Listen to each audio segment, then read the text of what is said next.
pena de son que canta. Saludos amigos de Cuba y su historia. Este programa parte de la programación en español de la WLRN, Canal 17, Televisión Pública. Mi nombre es Alberto Müller y bueno, primero agradecer. La semana pasada tuvimos un programa muy parecido a este, honrando a Martí, en virtud de que esta semana es el nacimiento de Martí. Y la semana pasada hablamos de las hermanas de Martí y recibimos decenas de llamadas felicitándonos, algo que agradecemos profundamente porque eso es lo que nos estimula a hacer radio y televisión, en este caso televisión pública. Y en el día de hoy vamos a continuar en el tema porque seguimos en la semana del nacimiento de Martí, pero hoy vamos a hacerlo desde un ángulo del séptimo arte, del cine. O sea, vamos a honrar a Martí a través de una cámara de cine, ¿no? Y por supuesto, para hablar de este tema yo he traído a no solamente un buen amigo de muchos años, sino a un crítico de cine conocido y reconocido. Y me refiero a Alejandro Ríos, al cual le doy la más cordial bienvenida en Cuba y su historia. Siempre es un placer trabajar contigo. Y como dices, desde hace años nos unen muchísimos factores.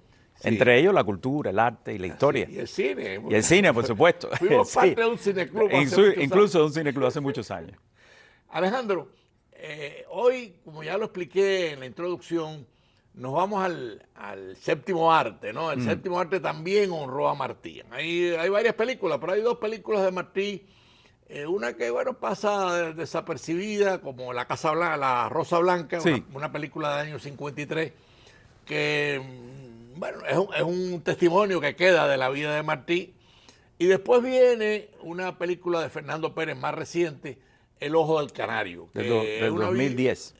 Del 2010. Una película que en cierto sentido camina con la juventud de Martí, que es muy interesante. Inclusive salen las dos primeras hermanas de Martí, Leonor y Ana Salustiana, porque es una cosa curiosa, las hermanas de Martí a todas les ponían un nombre y las nombraban por un mote. Un mote. O sea, por ejemplo, Ana no se llamaba Ana, se llamaba Salustiana. Y le dicen... Esa es una costumbre cubana, por cierto. Sí, español, pero viene de España. Pero por eso. Y la primera que se llamaba... En las escuelas siempre todo el mundo tenía un mote. La primera que se llamaba Leonor le decían la chata, y así las 7 hermanas de Martí. Pero bueno, el programa hoy no es de las hermanas de Martí, sino cómo el cine cubano vio a Martí. A mí El Ojo del Canario me lució una película muy interesante, una película muy seria, una película inclusive hasta crítica, profunda, pero el que sabe de esto eres tú, no soy yo, así que te dejo dueño de la palabra y del tema. Bueno, uno es Fernando Pérez, que es posiblemente el director vivo cubano, trabajando todavía en Cuba, porque hay otros que ya se fueron hace rato, como Lando Rojas pudiera mencionar, más importante, el director más importante. Tiene una obra muy profunda, desde Clandestinos hasta pasando por Hello Hemingway. Yo creo que hay un momento de su obra que se llama Madagascar, donde hay una propuesta bastante interesante, sobre todo la preocupación que siempre él ha tenido por la juventud. Hay un momento de Madagascar donde la protagonista dice, ¿qué hago yo aquí? Meditando, ¿no? Porque es una película muy reflexiva. ¿Qué hago yo aquí? No, dice ella, no está reunida con unos profesores universitarios. ¿Qué hago yo aquí? Pongo una bomba. O sea, eso es una frase muy fuerte para una película filosófica y todo. Y sí, efectivamente, los muchachos salen en las azoteas con los brazos cruzados, una cosa medio mística, medio religiosa.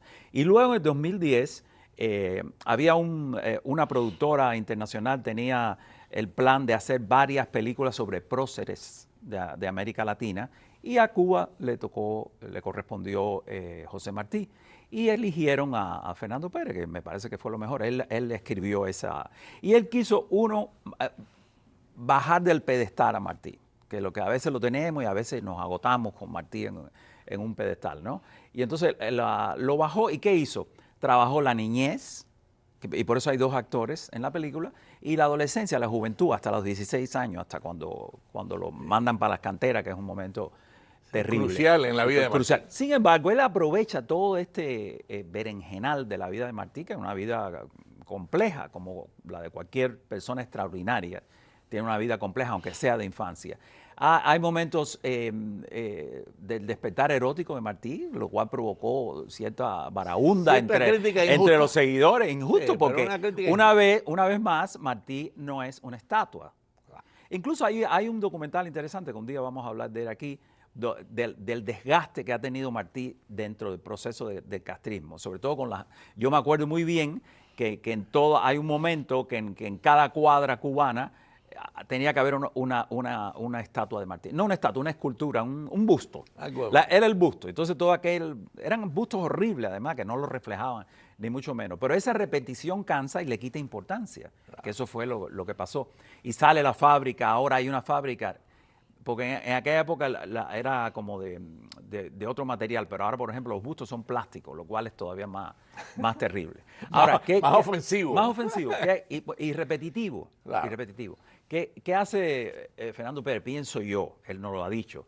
Yo creo que aprovecha y sobre todo en los momentos finales, que yo creo que ahí tenemos un fragmento que lo vamos a poner, donde Martí impreca a los viejos generales militares que lo están juzgando. Y ese discurso que hace ahí Martí, y está su amigo del alma sentado al lado de él, porque también los acusaron a los dos de haber escrito una carta en contra de alguien que y bueno, por la carta famosa cae Martí preso. Exacto. Están los dos presos. Bueno, ahí hay un momento extraordinario donde Martí sencillamente, los generales, uno de estos militares le está diciendo... aquí no hay, o sea, habla de la libertad de expresión, y bueno, y ahí hay un discurso tremendo que parece lo que estaba ocurriendo en el 2010 y no ha dejado de ocurrir hasta el día de hoy, o sea, donde Alcántara está al borde de la muerte por una huelga de hambre, un artista está al borde de la muerte, o sea, es algo que se repite, al igual que lo del teatro, lo que pasó en el Teatro Villanueva. En el Teatro Villanueva esa noche, donde Martí pudo haber perdido la vida. Porque la Habana era una Habana de tiroteos y de violencia. Claro, a mí la película me da la impresión, y eso habría que preguntárselo a Fernando Pérez, pero yo la veo clarísimo. O sea, hay toda una reflexión, una sinonimia que básicamente es una crítica al régimen cubano, ¿no? Yo siempre he dicho esto, o sea, los directores pueden decir lo que ellos quieran de las películas mientras la película esté encerrada en su casa. Una vez que nosotros la vemos, la interpretación es de nosotros, claro. El público. Y eso los entusiasma muchísimo. Que es lo que lo hace la película. Exacto. No, y el arte en general. Tú puedes tener el gran cuadro, la Mona Lisa, si está encerrada en un closet, no es el principal cuadro del mundo. O tú puedes tener cualquier obra de arte, mientras no tenga la experiencia del público, del gusto, de la trascendencia, no existe. Sencillamente, no existe, aunque sea lo más grande que se haya hecho. Y eso le pasa al cine sobre todo, porque el cine es quizás una de las artes más populares, donde todo el mundo piensa que puede opinar de cine. Eso es lo bueno que tiene el cine. Claro, además. Hay una parte de la película, como estamos amigos de Cuba y su historia, honrando a Martí. Sí. Hay una parte de la película además muy tierna y que es histórica. Y me refiero cuando doña Leonor, la madre de Martí, se entera de que Martí está en Los Rollos, está en el Teatro Villanueva, y como conoce a Martí, dice, si lo del teatro se acabó, Martí tiene que estar en casa de Mendive, su maestro, donde se pasaba casi todo el día. Y va doña Leonor a casa de Mendive, toca la puerta, lo dijimos inclusive en el programa anterior, y Martí es el que le abre la puerta de la casa de Mendive, y la madre le dice, ahí viene la ternura y viene la honra de toda esa familia, ¿no? Le dice, hijo, La Habana está revuelta y las niñas están solas en casa. Las niñas son las dos primeras hijas de Martí, que son las dos primeras hijas de doña Leonor, que son las hermanas de Martí. Leonor se llama la primera y Salustiana Ana, y le dicen Ana la segunda, que es la que muere muy joven. Y es una anécdota. Sí, pero si te acuerdas, camino a la casa, los voluntarios los detienen y los salvan un político que conocía, una cosa así que si mal no recuerdo. O sea, estuvieron un momentico porque hay uno de estos voluntarios que le hace decir a Martí algo que él no quiere decir. Sí.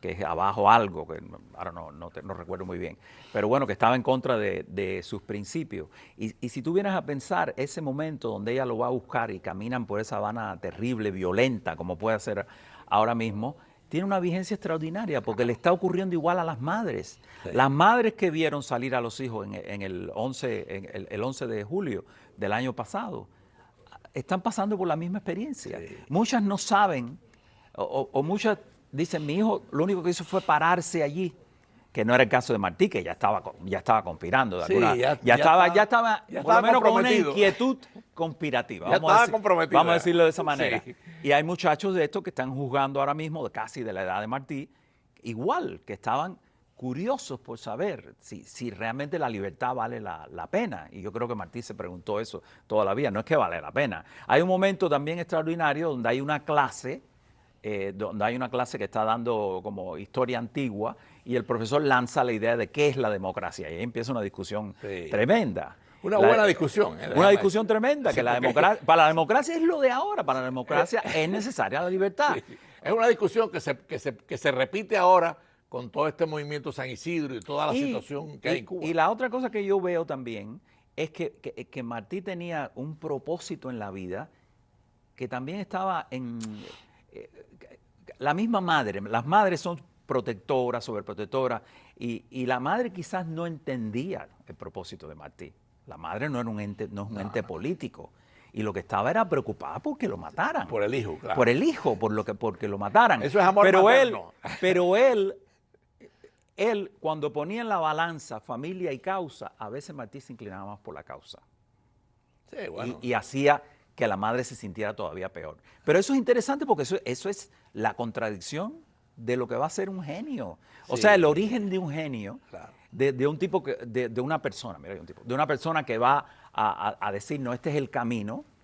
No, además, La madre es la madre, Claro. la madre humilde, no es una madre preparada, no es una mujer de la época, es una mujer Inclusive que precisamente Martí- era una buena madre. Martí punto. entiende eso perfectamente. De ahí su famosa frase cuando le escribe a la madre: esclavo de mi edad y mis doctrinas. Y se lo dice a la madre Algo que conmigo no tienes remedio. Conmigo yo tengo un propósito, yo tengo una causa. Y le pide a la madre que no llore por él. Exacto, está por encima de muchas Hay cosas. algo interesante en la película que estamos utilizando para honrar a Martí, que a mí es uno de los momentos más difíciles en la vida de Martí, que además lo inspira en uno de sus documentos más valiosos, y me refiero cuando él cae en la prisión, producto de la famosa carta que le cogen en casa de Fermín Valdés Domínguez.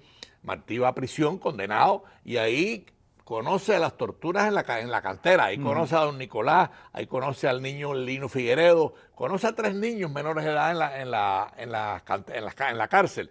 Y qué curioso, la sinonimia ahora que en Cuba inclusive tenemos no sé Hay cuántos...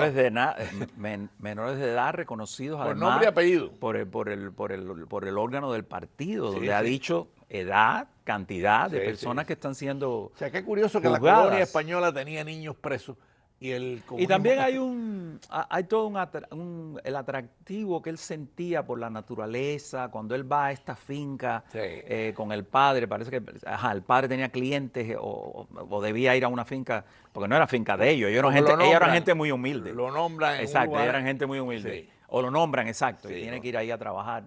Y también ahí conoce de primera mano la esclavitud, porque ve esclavos en ciertos lugares que en La Habana quizás no había reparado en eso. Sí, yo creo que la película tiene una complejidad visual y una complejidad conceptual interesantísima, que la hace hasta ahora la mejor película que se haya hecho sobre José Martí. Amigos de Cuba y su historia, aprovechamos la mitad del programa para los que han sintonizado tarde. Estamos honrando a Martí por su natalicio, que es en los próximos días, a través del cine, a través de la cámara de una película. Hemos mencionado 2 películas, hemos mencionado La Rosa Blanca del año 53 y por supuesto la película que estamos analizando es El Ojo del Canario de Fernando Pérez. Una película que si uno la ve de una forma objetiva, imparcial, es una película muy crítica con los que oprimen la libertad. Por eso yo le comentaba a Alejandro Arrigo que obviamente esa película es una crítica al comunismo cubano, y respeta la libertad, maltrata a los niños, los encarcela, los tortura. Eso mismo hizo la colonia española. Pero bueno, en esta segunda parte del programa, Alejandro, vamos a hacer un pequeño resumen de lo que hemos hablado y bueno, seguir en el tema, porque el tema obviamente lo estamos utilizando para honrar a la figura más alta de la historia cubana. Me refiero a No Martí. sé, Alberto, si por fin teníamos el fragmento, si no, en este caso, no sé. Parece que no, parece que ha habido problemas técnicos con Ok. el fragmento porque Bueno, le recomiendo a las personas que están viendo el programa que vayan a YouTube, busquen El Ojo del Canario. No es que esté la película completa. La película completa, por cierto, ahí mismo se puede rentar, como cualquier película que esté en una plataforma. Sin embargo, ahí hay fragmentos interesantes sobre lo que hemos hablado. Hay el momento en que Martí habla a quienes lo quieren acusar de apostasía, que era una palabra que se utilizaba mucho en la época. Y por supuesto está la clase esta de la cual hemos hablado, donde hay un profesor. Se discute la democracia. Donde hay un profesor que provoca a los estudiantes con la idea de qué es la democracia, que es, bueno, un término muy antiguo, un término griego, si mal no recuerdo. Y yo creo que ese es el resumen, y estábamos hablando también de la importancia de este cineasta, de Fernando Pérez. Por cierto, la película se hace El Ojo del Canario, que también es una elucubración sobre un poema de Martí. Él incluye esta idea del Ojo del Canario. La película se hizo en el 2010 y en el 11 se presenta en el Festival Internacional de Cine de Miami. ¿Qué quiere decir? Y la gente salió muy complacida. Yo estaba allí en la función. Fernando no pudo venir. Posiblemente no lo dejaron. Quizás no lo dejaron, quizás tenía otro compromiso. El caso es que desafortunadamente no pudo estar. Al igual que cuando pusimos La vida es silbar, que es una de sus películas también, muy interesante, donde incluso hay unos personajes que van caminando por La Habana y cuando oyen la palabra, ciertos tipos de palabras se desmayan, como la palabra libertad se desmayan. O sea, Fernando siempre ha jugado con esa y ha especulado. Y también pusimos, me acuerdo, porque estoy hablando de parte de Miami-Dade College, que es el festival de cine, pertenece a Miami-Dade College. Me acuerdo también de una película extraordinaria que es una suerte de documental o docudrama que se llama Sweet Havana, que es extraordinaria, que es la historia de varias personas de La Habana realmente castigadas en esa encerrona en la cual lo tienen el castrismo, que ha acabado con la ciudad y ha dañado tanto al ser humano. Me acuerdo de esta señora al final que vende maní en el Prado y me parece una cosa muy lastimosa. Tú mencionaste al principio del programa Madagascar. Yo recuerdo que nosotros, la morra antes se te ha olvidado, nosotros en el cineclub que teníamos, pues la pusimos, ¿no? Pusimos Madagascar, que a mí me pareció, en ese momento, la mejor película cubana. Yo creo que lo era. Sí, yo creo que lo es, y yo creo que es una película con la cual hay que contar. Y estamos hablando de un mediometraje. Sí. Porque esa era una película que iba a tener 3 cuentos. Uno de Rolando Díaz, uno de él, y ahora no me acuerdo cuál era el tercer director. La de Rolando Díaz, que ahora es un exiliado y por cierto, regresó a Cuba hace poco con una película de Santo Domingo y echó un discurso en contra del castrismo en plena ciudad. Hizo una cosa bastante elogiosa. Pero bueno, Madagascar. Ah, bueno, Madagascar. Madagascar es una película... Genial. Es una película extraordinaria. Y yo creo que en el fondo Fernando es un martiano. O sea, Cuba tuvo la opción de seguir la prédica de Martí y optó por la hoja y el martillo. Más nada que eso. Claro. Y eso es lo que está también contándote a su manera El Ojo del Canario. Claro. O sea, el país tiene un prócer, el país tiene una persona que lo califican de apóstol. O sea, ¿qué podíamos haber hecho? Ser martiano. O sea, ¿qué podían haber hecho los rebeldes que bajaron de la Sierra Maestra con sus collares y sus melenas, etcétera? Tratar de ser martiano. Claro. Al contrario, pero todo se desvió y ustedes, tú mismo lo denunciaron desde temprano. Lo que hicimos fue prescindir de la religión, prescindir de un montón de asuntos propios de nuestra cultura que están presentes en El Ojo del Canario. El Ojo del Canario es el recorrido sentimental que forma al Martí que todos conocemos. De una época. Sí, pero es el recorrido sentimental, o sea, la educación sentimental de Martí. Claro. De dónde sale su sensibilidad, de dónde sale su amor a la patria, de dónde sale su amor a la familia. ¿Quién es Martí? Martí es quien es por toda esa educación que recibió. Por cierto, no hemos hablado que tampoco la tenía muy buena con el padre, las discusiones eran muy duras. El padre a veces podía ser hasta cruel con Martí. Sin embargo, no era como la madre. Se mantuvo la familia, se mantuvo la familia. Sí, mantuvo y unida a la familia, además una familia muy humilde. Muy humilde. ¿Quién no ha ido a la casa donde nació Martí? Muy interesante. Bueno, déjenme contarles algo, ¿no? Porque cuando yo llamo a Alejandro Ríos para ver si podemos hacerle un homenaje a Martí por su nacimiento, o sea, reconocer, honrar, es la palabra, ¿no? Él inmediatamente me dijo, no, El Ojo del Canario. Efectivamente, ya habíamos visto El Ojo del Canario y por eso hemos utilizado esa película que él ha recomendado y que yo me uno a esa recomendación porque el técnico, el que sabe de cine es él. Pero bueno, a mí me gusta mucho el cine, realmente, y me parece una película espectacular, porque el patriotismo no solamente nace de la herencia francesa o de la herencia griega, no, el patriotismo a veces nace en la familia. Y aunque la familia no entendió a Martí, Sí, claro. ese amor familiar de doña Eleonora y del padre, que quería mucho a su hijo también, al final alimentan el patriotismo de Martí, porque Martí se convierte en obviamente, una persona joven, inteligente, tenía que ser independentista o debería ser, y él lo fue, y eso le costó. Eso por un lado, pero yo también, y se ve en la película, no dejó de angustiarlos. O sea, que el hijo se transformara en esta gran personalidad. No dejó de... No lo entendieron. No lo entendieron. No lo entendieron. Y de hecho, o sea, al final entrega su vida a la causa, a la causa aquella, ¿no? Pero qué interesante, y insisto en lo familiar. Sí. Cuando esa familia se movía, por ejemplo, tuvieron problemas económicos, se movieron hacia España. Y ahí donde viene la concepción de la tercera, que le llamaban se van a Valencia. Y en Valencia tampoco resuelven el problema económico. Entonces regresan a La Habana. Y en el regreso a La Habana viene Leonor embarazada de su tercera hija, que era hembra. Y le pusieron Amelia, pero todo el mundo le decía la valenciana, siguiendo la tradición. O sea, y después se mueven a México. Y se mueve la familia también, que es donde Martí va a verlos a todos. O sea, qué curioso que el núcleo familiar, a pesar de que había sus incomprensiones. Bueno, pero porque es que lo que hay que pensar también, Alberto, es esto. El padre era español, Martí es cubano. Sí, claro. Ahí hay dos cosas. Y ahí está la gran diferencia. Sí, claro. O sea, el padre es español y Martí es la consecuencia de nosotros, de nuestra herencia, de nuestra herencia hispana. Sí. Ya Martí piensa y hay un momento en un bar muy tenso donde se especula sobre esta circunstancia, donde estos cubanos están tomando ahí y ahí están los voluntarios y los militares y hay un enfrentamiento. Ustedes son españoles, ustedes nos reprimen, ya nosotros somos cubanos, claro. Estamos nacidos aquí, ya se ha creado la nacionalidad, lo cual es muy hermoso también en la película, porque la película lo subraya muchas veces. ¿Qué es la cubanidad? La cubanidad sigue siendo un misterio. No, además, sigue siendo un misterio en poesía, en novela, en teatro, en lo que tú quieras. El ambiente cae en toda Cuba, inclusive se traslada a La Habana, que era el lugar más distante de donde estaban los independentistas.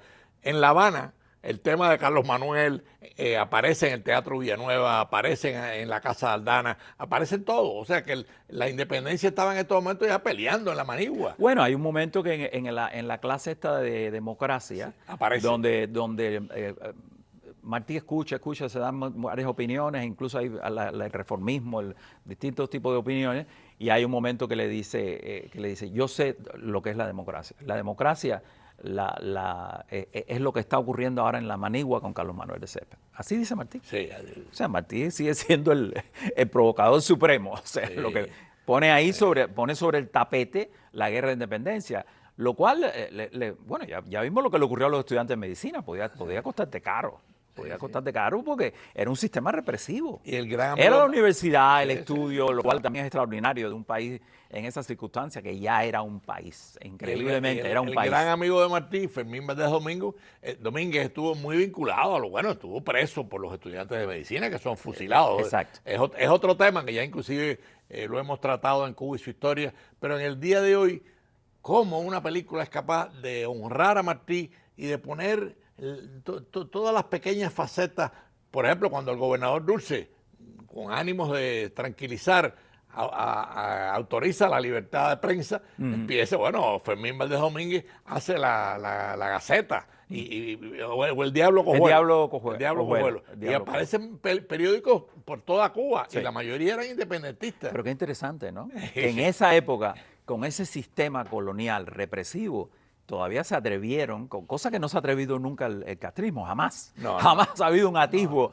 de libertad de prensa. Esa película... Es increíble, por eso el buen cine te permite seguir y seguir y seguir especulando y especulando. Y yo la he visto más de una vez. A mí también me parece que el buen cine, las buenas películas, son las que uno puede ver más de una vez. Claro. Porque siempre al verla una segunda o tercera vez, te reparas en cosas que no habías pensado. toda la razón. El final es muy melodramático, muy hermoso, bellísimo, cuando el padre lo va a ver, ¿no? Y él está, o sea, es un muchacho de 16 años. Para los dos. Con ese grillete puesto ahí. Sí. Y, exacto. Tanto para el padre como para él. Exacto, es conmovedor, te dan Sí. ganas de llorar, de realmente en pensar a lo que le había ocurrido a ese hombre, que era un poeta, un hombre no violento, que tenía todas esas virtudes. Amigos de Cuba y su historia, lamentablemente el tiempo tiene sus cortes dramáticos también. Porque Exacto. pudiéramos estar hablando horas de este tema de Seguro. Martí, su juventud, su relación con su padre, con su madre, doña Leonor, sus hermanas. El hecho es que ojalá, estoy casi seguro que sí, Alejandro Ríos haya sido capaz, y con mi ayuda, de honrar la memoria de José Martí. Hace unos días fue su fecha de nacimiento, analizando y reflexionando sobre una simple película muy bien hecha y que por supuesto pone al personaje, a José Martí, como la figura central del Ojo del Canario. Ojalá hayamos podido honrar esa memoria de Martí en una fecha como hoy. Y Alejandro, como siempre, te agradezco muchísimo. Es un placer estar contigo y recuerden, en YouTube pueden verla.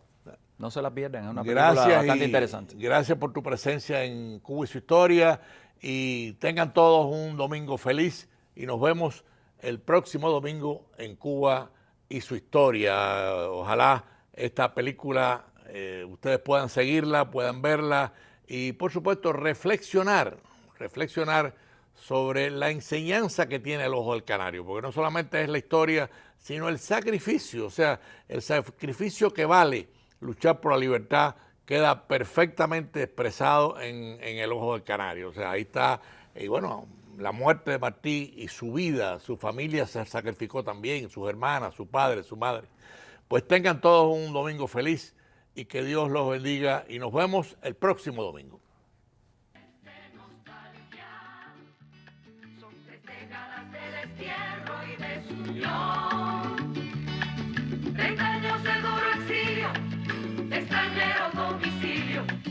Qué pena de son que canta mi errante generación.